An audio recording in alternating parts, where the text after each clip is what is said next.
I want to take some time to talk about the Bills' number one talked about position during this offseason, and that would be wide receiver.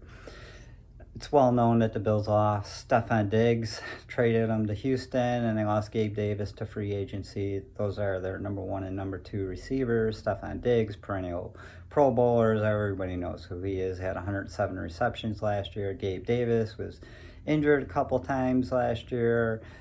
Ended up with 45 receptions. So those are the two guys they have to replace. 150 receptions, 1,700 yards. Not going to be easy. The Bills drafted Keon Coleman with their first pick this year, which was actually the first pick in the second round.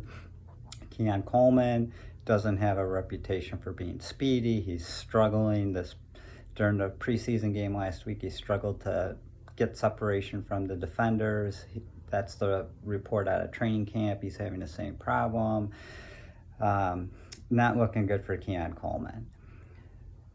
They also had Shakir, who was a third-year player last year, who had 39 receptions last year, playing behind Diggs and Davis. So it makes sense that he would get a higher output. I think he will. He'll get more than 40 receptions this year.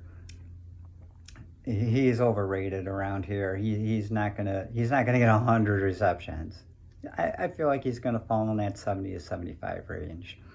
The Bills also picked up Curtis Samuel this offseason. I like Curtis Samuel. He had 60 receptions last year with Washington. I don't see a lot of room for improvement.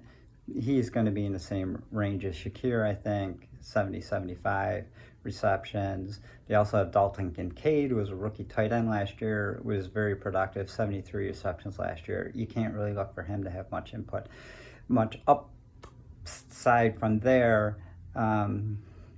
Is he going to catch 100 receptions this year? The problem is, who's going to... So you have Shakir moving up and going from 40 to 70, but who's going to replace those 40?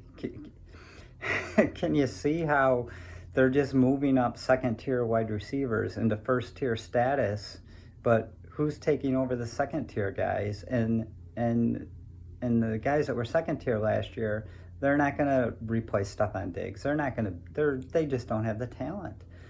Again, I keep saying it.